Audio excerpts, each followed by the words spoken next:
There's a strange kind of power that shifts the moment you understand what actually drives a narcissist. Once you see the mechanism underneath the behavior, it stops working on you the way it used to. People who operate this way are, at their core, chasing validation. They may disguise that need in countless different ways, but underneath the performance, the confidence, the arrogance, the superiority, or even the apparent indifference, there can be a powerful dependence on how other people respond to them.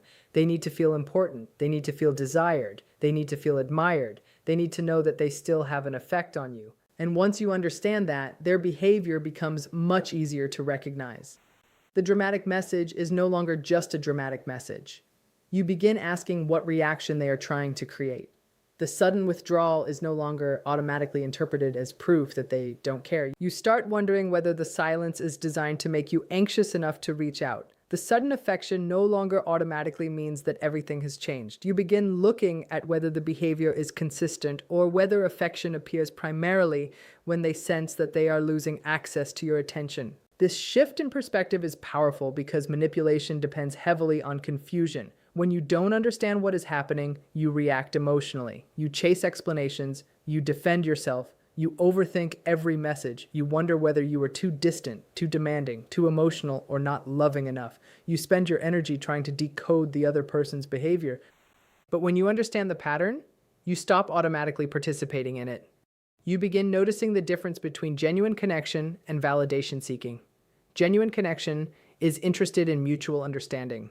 Validation seeking is primarily interested in emotional supply. Genuine affection can tolerate boundaries. Validation seeking often becomes uncomfortable when access is restricted. Genuine confidence doesn't collapse because someone disagrees. Fragile self-esteem can experience disagreement as an injury. This is why your reaction matters so much. If someone has learned that provoking you produces attention, then your emotional reaction becomes part of the reinforcement system. Anger can become attention, arguments can become attention, defending yourself can become attention, explaining yourself for the 10th time can become attention. Even telling someone how much they've hurt you can sometimes provide the very emotional engagement they were trying to obtain. That doesn't mean you should suppress your feelings or pretend that harmful behavior doesn't affect you. It means you become more intentional about where you place your emotional energy. You stop trying to win every argument. You stop explaining yourself to someone who has already decided to misunderstand you. You stop treating every accusation as something that requires a detailed defense. You stop believing that if you can just find the perfect words, the other person will finally understand. And perhaps most importantly, you stop measuring your worth according to their response. If they withdraw, you don't automatically panic. If they become cold, you don't immediately chase. If they suddenly become affectionate, you don't immediately forget the pattern that came before it. If they criticize you, you don't automatically assume their criticism defines you. You begin separating their reaction from your identity. That is when the dynamic starts losing its power. The person may still attempt to provoke you. They may still attempt to regain your attention. They may still use guilt, charm, silence, criticism, praise, or emotional intensity. But the difference is that you are no longer responding from the same place of uncertainty. You can see the hook before you grab it, and that is one of the most important forms of emotional freedom. You don't have to expose them, you don't have to defeat them, you don't have to prove that you understand their psychology. You don't even need them to admit what they are doing. You simply need to recognize what belongs to them and what belongs to you. Their need for validation belongs to them. Their insecurity belongs to them. Their emotional regulation belongs to them. Their opinion of you belongs to them. Your responsibility is to protect your own clarity, your own boundaries, and your own peace. Once you understand that, their behavior may still be unpleasant, but it becomes far less mysterious. And what is no longer mysterious is much harder to control you with. They need a steady stream of admiration and reassurance just to feel okay about who they are, because the truth is, on the inside, they don't feel okay at all. Their confidence may look convincing from the outside, but much of it depends on constant external reinforcement. They need people to notice them, praise them, agree with them, desire them, admire their achievements, or confirm that they are special in some way. Without that attention, something inside them begins to feel unstable.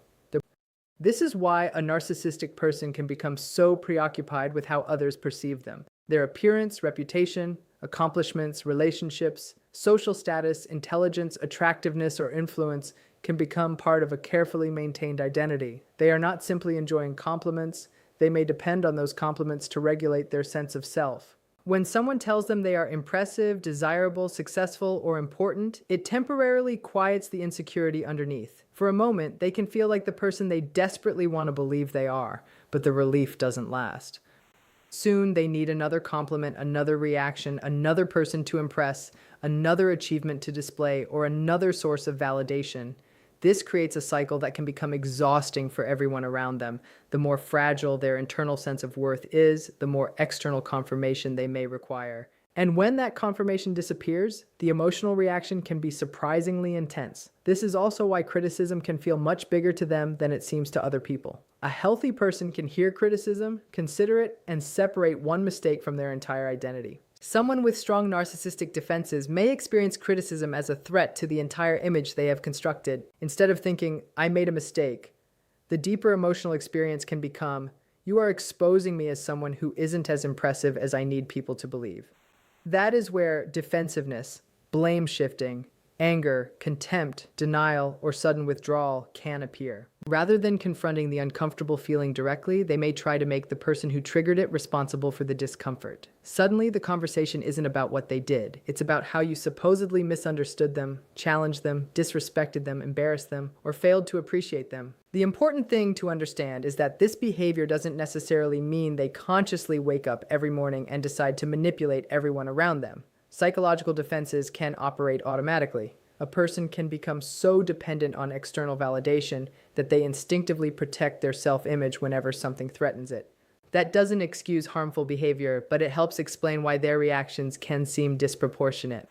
And this is why relationships with someone who constantly requires admiration can become emotionally draining. You may find yourself carefully choosing your words because you don't want to trigger their insecurity. You may begin offering reassurance before they even ask for it. You may celebrate things that don't genuinely impress you simply because you know they need the praise. You may apologize for things you didn't do just to restore peace. Eventually, you can become less of a partner and more of an emotional regulator. Your attention becomes their fuel.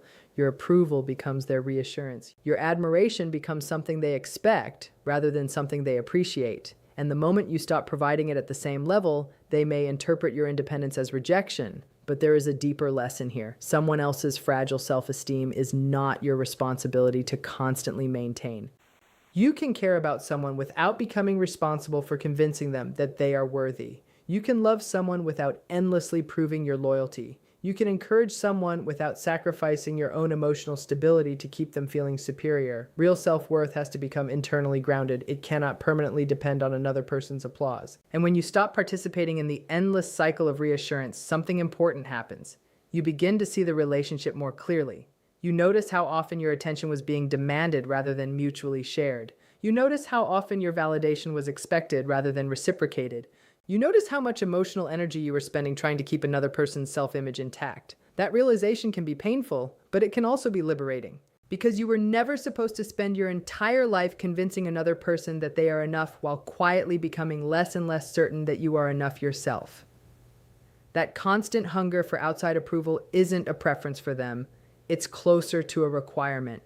Without someone else's attention feeding that hunger, they start to unravel. So they attach themselves to people, and slowly, almost invisibly, they begin drawing on that person's energy, their patience, their emotional reserves, their sense of self, until the other person feels drained in ways they can't quite explain. It's not that narcissists are simply selfish in the ordinary sense.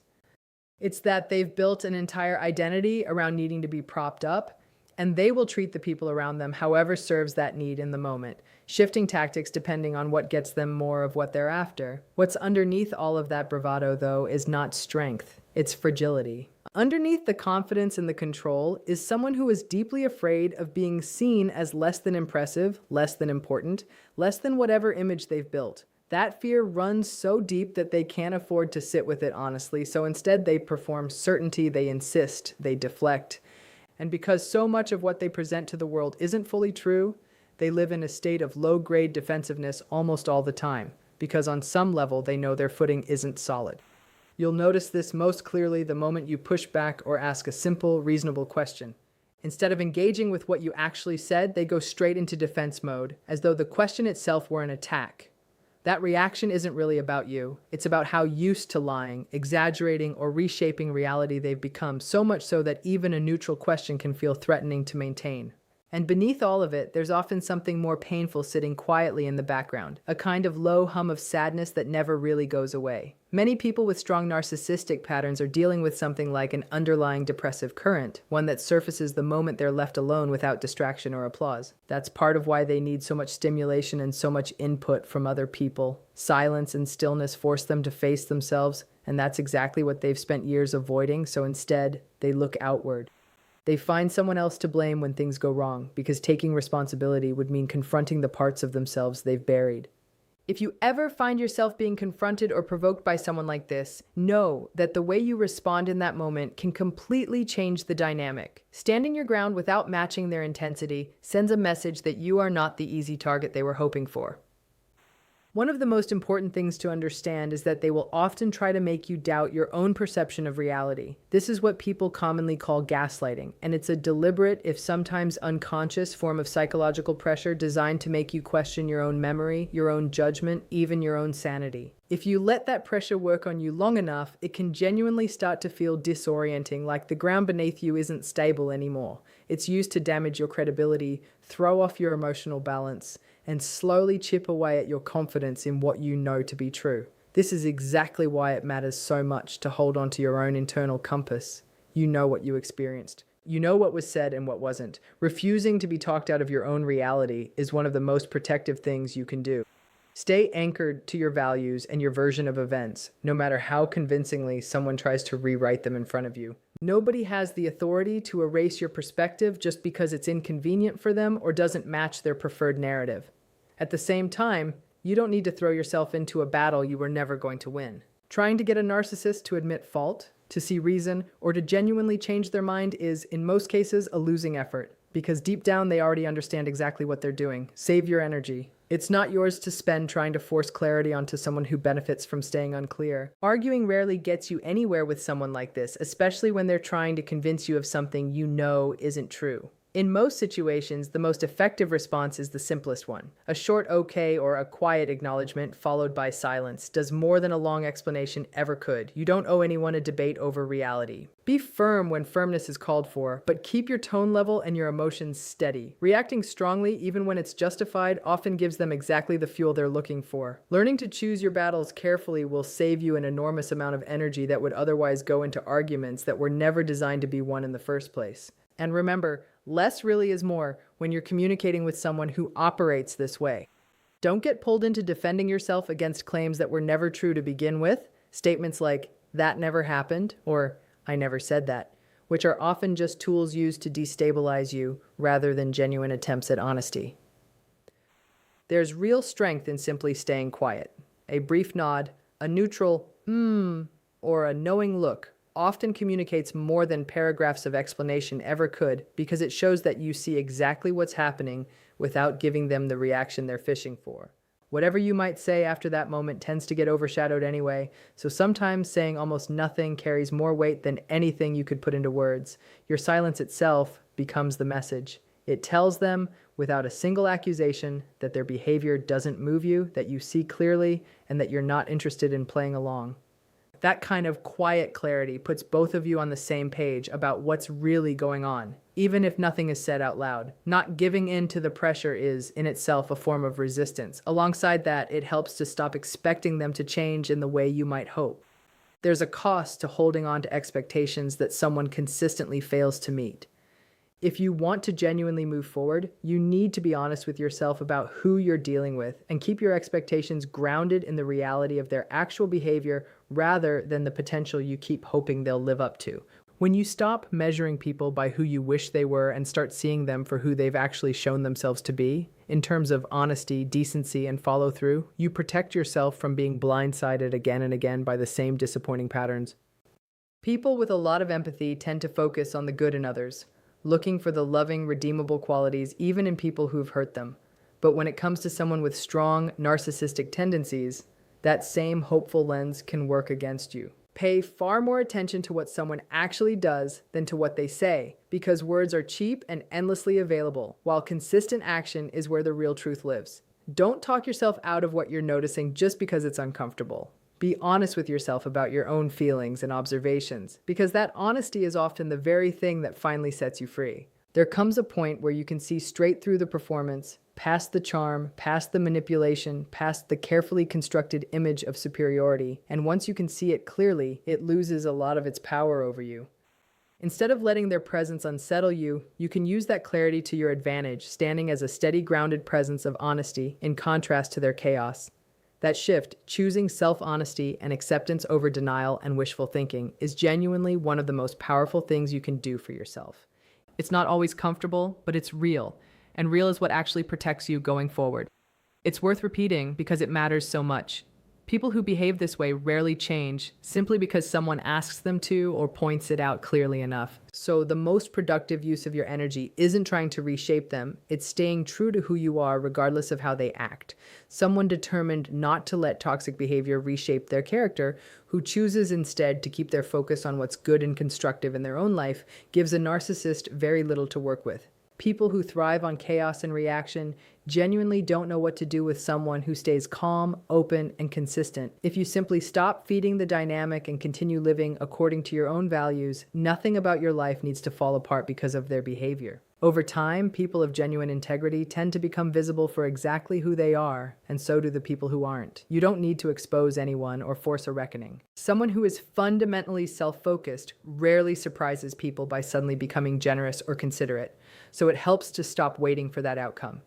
Instead, put your energy into your own growth, your own well-being, and building the kind of life that reflects your best self. If that becomes your focus, you'll find you've already gotten what you actually needed.